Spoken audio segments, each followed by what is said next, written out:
তার সঙ্গে বাংলাদেশের খবরে নজর রাখতে হবে, তার কারণ এতদিন ধরে বিভিন্ন গণসংগঠনগুলি বলে আসছিল, বিভিন্ন সংগঠন, মানবাধিকার সংগঠন বলে আসছিল, ভারত বলছিল যে বাংলাদেশে সংখ্যালঘুদের অধিকার সুনিশ্চিত করতে হবে, তাদের উপর অত্যাচার হচ্ছে। বাংলাদেশ একবারও সব মানতে চায়নি। বাংলাদেশ বরং বারবার একই কথা বলে এসেছে, এটা তাদের অভ্যন্তরীণ বিষয়। সেই বিষয়ে কেন কেউ কথা বলবে? অবশেষে বাংলাদেশে সংখ্যালঘুদের উপর যে অত্যাচার হয়েছে তা মেনে নিল সে দেশের তদারকি সরকার। ভারতকে সংখ্যালঘু অত্যাচারের তথ্য দিল।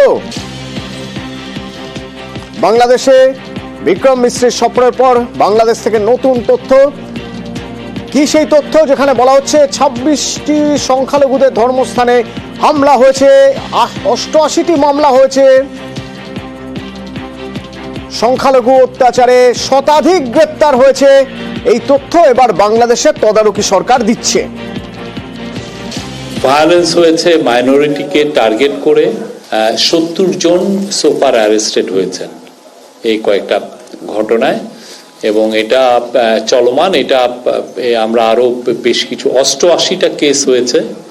ধর্মীয় পূজা মণ্ডপ, উপাসনালয় কেন্দ্রিক সহিংসতায় আরো মামলা হয়েছে 26টা।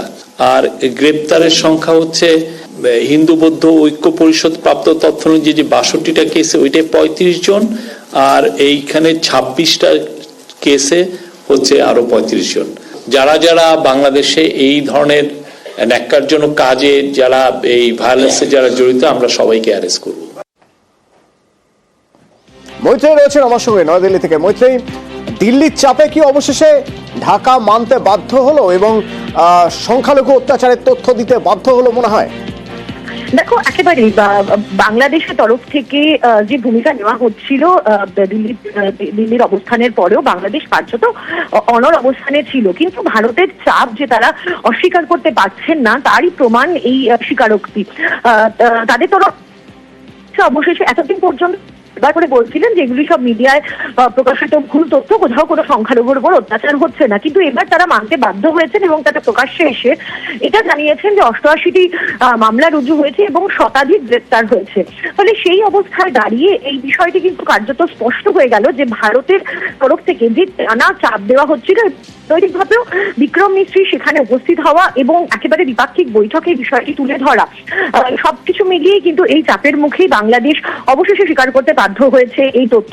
যদিও একাধিক রাজনীতিক তারা বলছেন যে এই তথ্য আদতে পুরো তথ্য নয়, এখানে অর্ধেক তথ্যই বাংলাদেশের তরফ থেকে দেওয়া হয়েছে। তার কারণ যারা আক্রান্ত হয়েছেন এখনো পর্যন্ত সেই সংখ্যাটা শতাধিক তারা বলছেন, এবং হাজারেরও বেশি মানুষ এখনো পর্যন্ত আক্রান্ত হয়েছেন, এবং সেখানে ঘটনা হাজারের উপরেও হওয়া উচিত এবং সেখানে মামলা আরো বেশি রুজু হওয়া উচিত।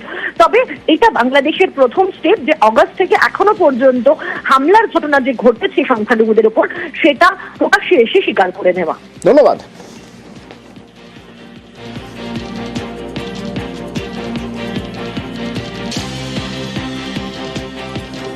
It is the best now government should come to the floor of the house.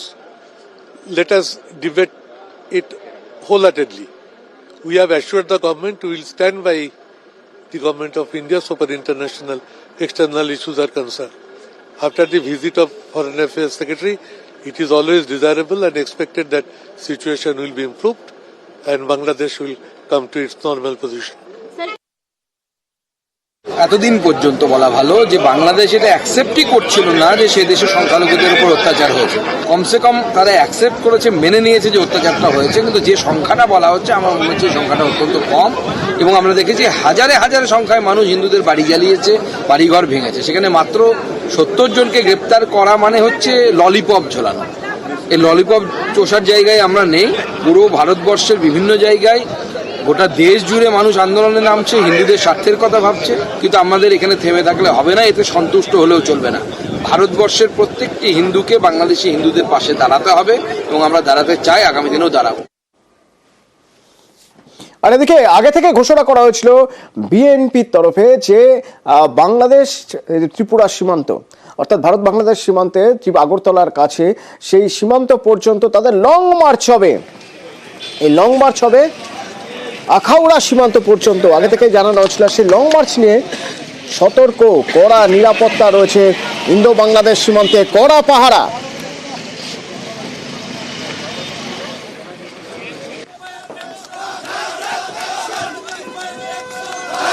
कुछ दिनों से ऑलरेडी हम लोग इधर इंटीग्रेटेड चेक पोस्ट अखौरा के पास फिक्स पिकेट लगा दिया है।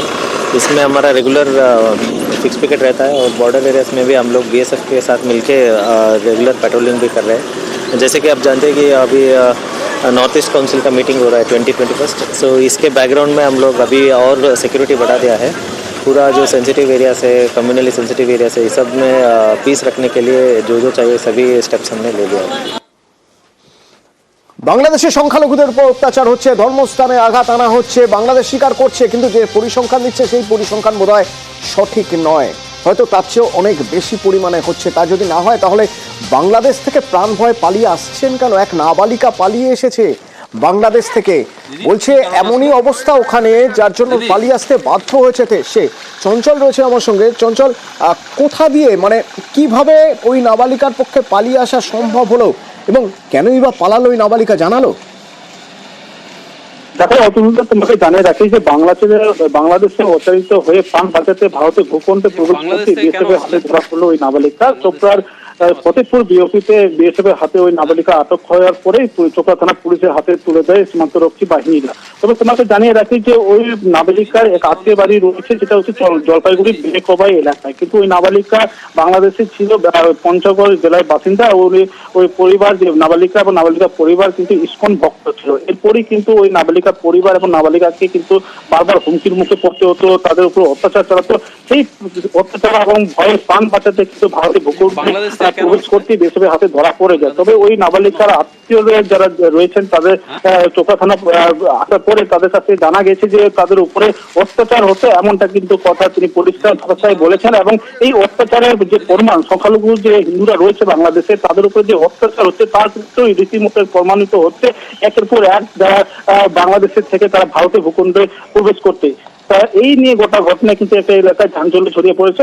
পরবর্তীতে চোপড়া থানা পুলিশ ওই নাবালিকাকে রায়গঞ্জে হোমে পাঠিয়েছে। ধন্যবাদ। বাংলাদেশ থেকে কেন আসলে বাংলাদেশ? ওদিকে রংপুরের ঠাকুরগাঁও থেকে এক যুবক জলপাইগুড়ি দিয়ে বাংলাদেশে চলে এলেন প্রাণ বাঁচাতে। শান্তনু রয়েছেন আমার সঙ্গে। শান্তনু, এই যুবক ঠিক কোথা থেকে, কোন বর্ডার থেকে, কিভাবে এলেন, কেন এলেন, কি বলছেন? দেখো, জলপাইগুড়ির ঠিক আমাদের যে জলপাইগুড়ি জেলার যে রাজগঞ্জ সীমান্ত রয়েছে তার ঠিক পাশেই কিন্তু রংপুর, সেখানকারই কিন্তু ঠাকুরগাঁও এলাকার বাসিন্দা এই যুবক। সেখানকারই একজন কলেজ ছাত্র।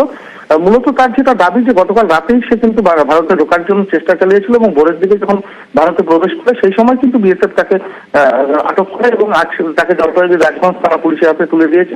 এবং এই ছাত্রটির যেটা বক্তব্য, সেখানে যে সংখ্যালঘুদের উপর যে অত্যাচার শুরু হয়েছে তিনি এবং সে এবং তার পরিবার কিন্তু আক্রান্ত হয়েছে এবং সেই আক্রমণের ঘটনা কিন্তু নিত্য বেড়েই যাচ্ছে এবং তার ফলে রীতিমতন আতঙ্কিত হয়ে পড়েছে সে এবং তার পরিবারের সদস্যরা। রীতিমতন প্রাণ বাঁচানোর জন্যই কিন্তু সীমান্ত পেরিয়ে সে ভারতে ঢুকেছিল এবং তার যেটা মনে হয়েছিল যে ভারতে ঢুকলে পরে হয়তো সে বেঁচে যাবে, হয়তো সাধারণ মানুষের সাথে মিশে গিয়ে সে থাকতে পারবে, কিন্তু বিএসএফ এর নজর এড়াতে পারেনি। সেই কারণে বিএসএফ তাকে গ্রেপ্তার করে, আটক করে এবং পরে পুলিশের হাতে তুলে দেয়। পুলিশ আজ তাকে জলপাইগুড়ি আদালতে হাজির করেছে এবং যেটা আমরা জানতে পারছি যে 14 দিনের জেল হেফাজতের নির্দেশ দিয়েছে জলপাইগুড়ি আদালতে। এই যুবককে তোলা হয়েছিল জলপাইগুড়ি আদালতে, তারপরে তাকে 14 দিনের জেল হেফাজতের নির্দেশ দেওয়া হয়েছে। তো এই যুবকের বক্তব্য, সেখানে সংখ্যালঘু পরিবারগুলো আক্রান্ত, তার এবং তার আশপাশের যে পরিবারগুলো রয়েছে সেও আক্রান্ত হচ্ছে, সেই পরিবারগুলো আক্রান্ত হচ্ছে। বাধ্য হয়ে সে কিন্তু সীমান্ত পেরিয়ে ভারতে এসে আশ্রয় নেওয়ার জন্য ভারতে এসেছিল, কিন্তু বিএসএফ এর নজরে পড়ে যাওয়ায় কিন্তু তাকে আটক করা হয় এবং পরে তাকে গ্রেপ্তার করা হয় এবং গ্রেপ্তারের পর আজ তাকে জলপাইগুড়ি আদালতে তোলা হয়েছে। সেখানে যখন কথা বলার চেষ্টা করা হয়েছিল সে কিন্তু বারবার করে তার যন্ত্রণার কথা, তার এলাকার মানুষজনের সমস্যার কথা বারবার করে সে তুলে ধরার চেষ্টা করছিল এবং তার বক্তব্য, সে রীতিমতন সে এবং তার পরিবার আক্রান্ত হচ্ছে সেই এলাকায়, সংখ্যালঘুরা রীতিমতন আতঙ্কের মধ্যে রয়েছে। হয়তো তার মতন আরো অনেকেই হয়তো ভারতে ঢোকার চেষ্টা চালাতে পারে, সেই জন্য কিন্তু বিএসএফ এর নজরদারি আর সীমান্তগুলোতে বাড়িয়ে দেওয়া হয়েছে। আমরা দেখতে পাচ্ছি যে এর আগেও কিন্তু কোচবিহার সীমান্ত এলাকা থেকে একজনকে আটক করেছে বিএসএফ। কোচবিহার, দিনাজপুর, জলপাইগুড়ি বিভিন্ন জায়গা থেকে ওপাশ থেকে এপাশে আসতে চাইছেন মানুষ, প্রাণ ভয়ে অত্যাচারে আসতে চাইছেন। যেমন জলপাইগুড়িতে এসে পৌঁছেছেন রংপুরের ঠাকুরগাঁও থেকে এই যুবক। আমি একজন সনাতনী, আমাদের হিন্দুদের উপর অনেক টর্চার হচ্ছে, যার কারণে আমি বাংলাদেশ থেকে ইন্ডিয়াতে আসি। এদিকে সুন্দরবনে দুটি ট্রলার, বাংলাদেশি মৎস্যজীবীদের দুটি ট্রলার আটক করেছে কোস্টগার্ড। যে দুটি ট্রলারে 78 জন বাংলাদেশি রয়েছে।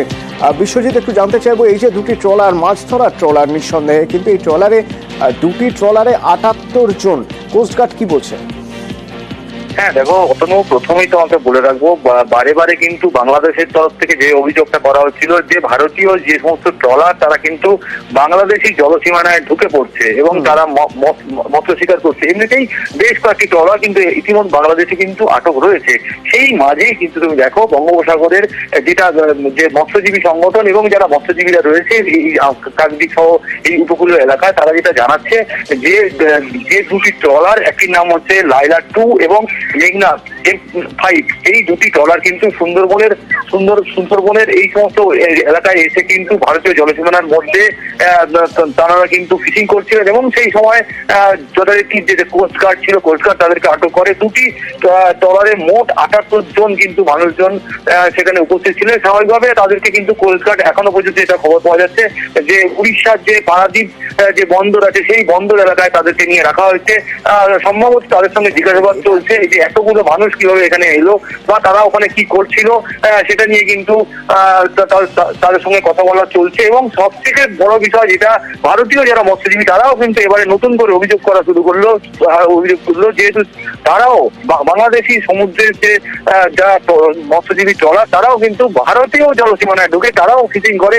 এইটা কিন্তু এবারে সামনে এলো। অতনু, ধন্যবাদ। আমাদের মৎস্যজীবীদের কাছ থেকে যেটা আমরা জানতে পেরেছি যে লাইলা 2 আর মেঘনা 5 নামে দুটি অত্যাধুনিক ট্রলার আমাদের জলসীমার মধ্যে ফিশিং করছিল। আমাদের নেভি, ভারতীয় নেভি ওদেরকে অ্যারেস্ট করে এবং পারাদ্বীপে নিয়ে আসে। তো আমরা যেটা দেখেছি, ওই বর্ডারের আশেপাশে আমাদের ট্রলারগুলো যেমন যায়, ওদের ট্রলারগুলো সেরকম আসে। আমরা সেরকম অভিযোগ করি, তাই জন্য আমরা অভিযোগ করতাম না। এখন পরিস্থিতিটা একটু আলাদা হওয়ার কারণে হয়তো ওদের ধরে নিয়ে এসছে। আস্তে আস্তে আমরা আশা করছি যে অবস্থার উন্নতি হবে।